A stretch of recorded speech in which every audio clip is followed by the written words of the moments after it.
अस्सलाम वालेकुम दोस्तों। जैसा कि आप लोग जानते हैं कि इलेक्शन ऑफिसर्स की जॉब आई हुई थी पीपीएससी में, और बहुत से हमारे दोस्तों ने उसमें अप्लाई किया है।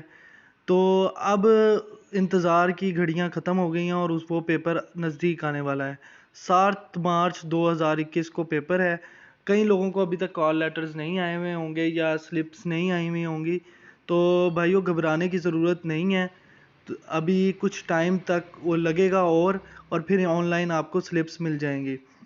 दोस्तों, जैसा कि आप स्क्रीन पर देख रहे हैं, English the constitution of Islamic Republic of Pakistan 1973 का पार्ट 1, 2 एंड 8 और इलेक्शन एक्ट 2017, ये दोनों जो हैं ये 30% के हैं, यानी इनके मार्क्स 30 ही बनेंगे।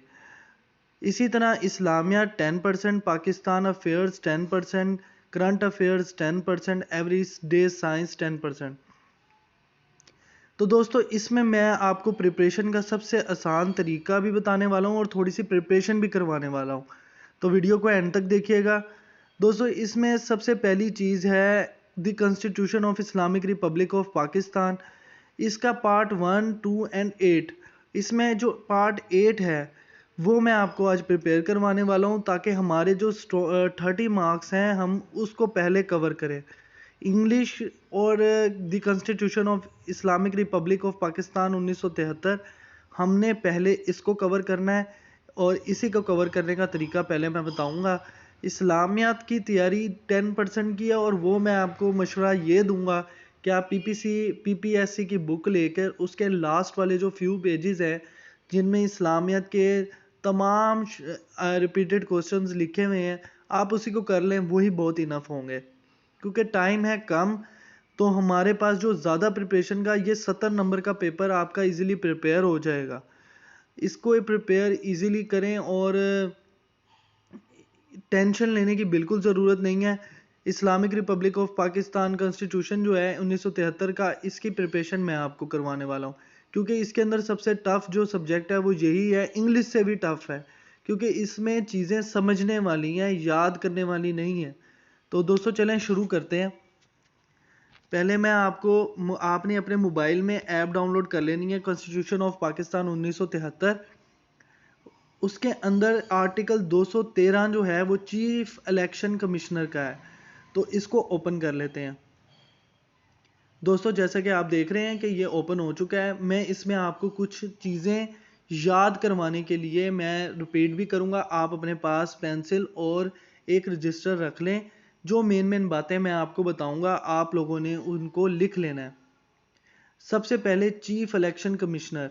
There shall be a chief election commissioner in this part referred to as the commissioner. यानी चीफ इलेक्शन कमिश्नर को हम कमिश्नर के तौर पर डिस्कस करेंगे, एज ए कमिश्नर इसको कहेंगे। Who shell be appointed by the president. जो चीफ इलेक्शन कमिश्नर है इसको अपॉइंट कौन करता है? प्रेसिडेंट करता है।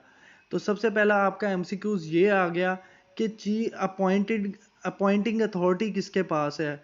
चीफ इलेक्शन कमिश्नर को अपॉइंट करने की अथॉरिटी किसके पास है? प्रेसिडेंट के पास। तो आप इसमें साइड पे अपने रजिस्टर में लिख लें अपॉइंटिंग अथॉरिटी और एरो डाल के लिख लें president. Next, no person shall be appointed to be commissioner unless. कोई शख्स उस वक्त तक अपॉइंट नहीं किया जा सकता कमिश्नर के तौर पर। ही इज और हैज बीन अ जज ऑफ द सुप्रीम कोर्ट, जब तक वो सुप्रीम कोर्ट का जज ना होगा। और has been a judge of high court and is qualified under paragraph A of clause article 177 to be appointed a judge of the supreme court। दोस्तों, इसके अंदर जो मेन बात है वो ये है कि कोई शख्स उस वक्त तक चीफ इलेक्शन कमिश्नर नहीं बन सकता जब तक वो सुप्रीम कोर्ट का जज ना हो, जब तक वो हाई कोर्ट का जज ना हो। कुछ और उसकी क्वालिफिकेशन आपने हेडिंग देनी है अब क्वालिफिकेशन की, और उसके अंदर आपने लिख देना है जज ऑफ सुप्रीम कोर्ट या जज ऑफ हाई कोर्ट। ये आपके मेन पॉइंट्स हैं। और दूसरी रही बात आर्टिकल 177 की, आर्टिकल 177 के अंदर सुप्रीम कोर्ट का जो जज है वो कैसे अपॉइंट किया जाता है वो लिखा हुआ है, वो मैं आपको बाद में पढ़ा दूंगा। नेक्स्ट है the prime minister shall in the consultation with the leader of the opposition in the national assembly forward 3 names for the appointment of the commissioner to a parliamentary committee for hearing and confirmation of any one person. तो दोस्तों इसके अंदर बड़ी ही काम की बात लिखी हुई है, वो ये है कि जो हमारा चीफ इलेक्शन कमिश्नर है ये अपॉइंट तो प्रेसिडेंट करेगा, लेकिन इसका तरीक़ेकार क्या है कि किस तरीके के ज़रिए ये क्या नाम है ये अपॉइंट किया जाता है, इसको सिलेक्ट किया जाता है, इलेक्ट कैसे होता है। इन शॉर्ट इसकी हेडिंग आप दे दें इलेक्ट, कि कैसे ये इलेक्ट होता है, और उसके आगे लिख दें 3 नेम्स जो हैं वो ट्रांसफ़र किए जाते हैं। 3 नेम्स प्राइम मिनिस्टर और leader of opposition of national assembly, यानी नेशनल असेंबली में जो ऑपोजिशन पार्टी है उसका लीडर और प्राइम मिनिस्टर, ये दोनों मिलकर 3 नाम डिस्कस करते हैं और ये 3 नाम ये पार्लियामेंट्री कमेटी को भेज देते हैं। पार्लियामेंट्री कमेटी इन 3 नामों में से एक नाम को सिलेक्ट कर लेती है और वो चीफ इलेक्शन कमिश्नर बन जाता है। तो आपने ये चीज़ें याद रखनी है कि कंसल्टेशन 2 लोगों के दरमियान है, एक ऑपोजिशन पार्टी और दूसरा प्राइम मिनिस्टर। आगे इसके अंदर ये भी बताया जाएगा कि अगर ये दोनों बाहमी रजामंदी इनकी ना हो पाए तो क्या होगा, वो हम नेक्स्ट आगे पढ़ेंगे। The parliamentary committee to be constituted by the speaker shall comprise 50% members from the treasury branches and 50% from the opposition parties based on their strength in Majlis Shura to be nominated by the respective parliamentary leaders। अब इसके अंदर दोस्तों ये बात है कि parliamentary committee, जैसे हमने ऊपर पढ़ा कि पार्लियामेंट्री कमेटी को 3 नाम वो भेज दिए जाएंगे और पार्लियामेंट्री कमेटी उनमें से एक नाम को सिलेक्ट करेगी। अब हम पढ़ेंगे कि पार्लियामेंट्री कमेटी के मेंबर्स कौन कौन से हैं और कितने मेंबर्स होते हैं। तो दोस्तों इसके अंदर वो साफ साफ ये बात कह रहा है कि 50% मेंबर्स जो होंगे वो ट्रेजरी ब्रांचेस वजारत ख़जाना के and 50% from the opposition party, और 50% ओपोजिशन पार्टी में से होंगे based on the strength of Majlis Shura. Majlis शूरा को मद्देनज़र रखते हुए जो मजलिस शूरा की स्ट्रेंथ होगी उसके हिसाब से 50-50% सेलेक्ट किए जाएंगे। और इनको नेक्स्ट हम पढ़ लेते हैं। Provided that in case there is no consensus, consensus यानी अगर इन दोनों की बाहमी रजामंदी नहीं होती, किन दोनों की, प्राइम मिनिस्टर की और लीडर ऑफ अपोजिशन पार्टी की, अगर बाहमी रजामंदी नहीं होती, ईच शैल फॉरवर्ड सेपरेट लिस्ट, तो ये दोनों सेपरेट लिस्ट अपनी बनाएंगे 3-3 मेंबर्स की और वो भेज देंगे। किसको भेजेंगे? पार्लियामेंट्री कमेटी को भेजेंगे। फॉर कंसिडरेशन विच में कन्फर्म एनी वन नेम, और वो इनमें से किसी एक नाम को कन्फर्म कर देंगे। अब दोस्तों बात कर ली जाए कि पार्लियामेंट्री कमेटी के जो मेंबर्स हैं वो कितने होंगे। पार्लियामेंट्री कमेटी के अंदर 12 मेंबर्स होंगे, जिसमें से 1/3 सेनेट के होना ज़रूरी है। Provided also that when the National Assembly is dissolved and a vacancy occurs in the office of Chief Election Commission, the total membership of the Parliamentary Committee shall consist of the members from the Senate only, and the foregoing provisions of this clause shall mutatis mutandis apply।